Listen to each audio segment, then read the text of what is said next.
This is a Reconstructionist radio production with lrnteach.com. Please visit kuiper.org/books to download or purchase this book. Post-Hippocratic Medicine, the Problem and the Solution. How the Christian Ethic Has Influenced Healthcare. Hugh Fleming. 2010. Kuiper Foundation, Taunton, England. Narrated by Nathan Conkey. Post-Hippocratic Medicine, the Problem and the Solution. How the Christian Ethic Has Influenced Healthcare by Hugh Fleming. Kuiper Foundation, Taunton, England, 2010. Introduction.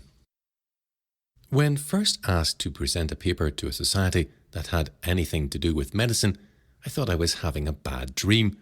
However, after having been told that the subject was to be How the Christian Ethic Has Influenced Healthcare, I agreed to accept the task and to do my best, and to do my best at it for three main reasons. First, I could deal with this subject mainly from the historical perspective, in keeping with my formal training in biblical theology and classics. Secondly, I might help to set the record straight by correcting some errors and myths disseminated by several secular anti-Christian historians. Thirdly, the high regard and utmost respect I have for the two close friends who asked me to tackle this subject. Their confidence in me is very humbling, but at the same time, a great source of encouragement in researching this subject. After having agreed to speak on this subject, I began to read and note every article and book I could find which dealt with the subject of healthcare, particularly those that had some relevance to Christian ethics. Much of the material I could not understand due to my ignorance of things medical. However, like Mark Twain and his Bible, it was not so much the things that I did not understand that bothered me, as those things I did understand. Let me explain what I mean by briefly mentioning a few examples.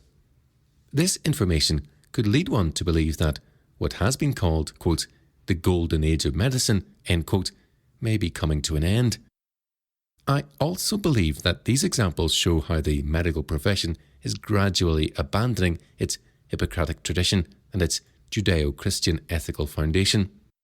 The following examples were randomly discovered as I researched the subject. The source of each article is referenced in the footnotes of this paper, so, if you wish, you can study them individually.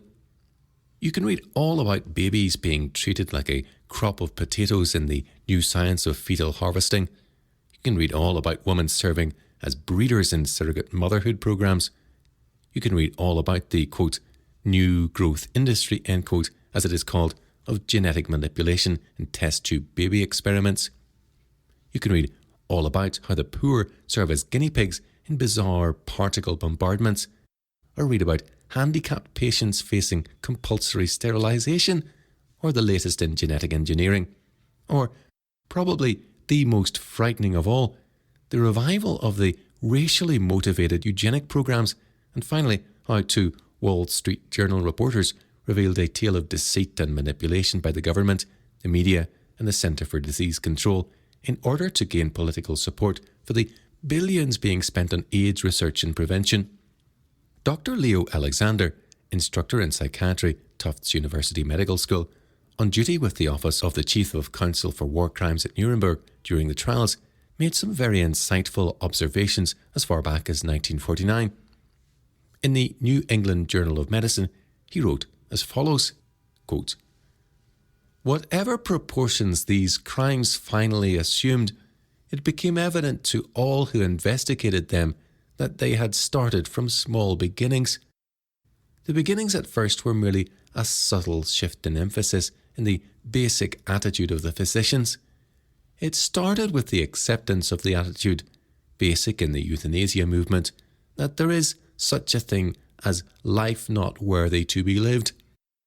The question that this fact prompts is whether there are any danger signs that American physicians have also been infected with Hegelian, cold-blooded, utilitarian philosophy, and whether early traces of it can be detected in their medical thinking that may make them vulnerable to departures of the type that occurred in Germany. End quote.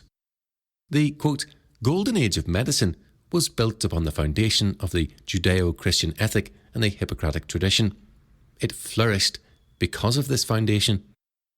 Whenever and wherever this foundation has been abandoned, medicine has given way to barbarism and superstition. Let us now re-examine our foundation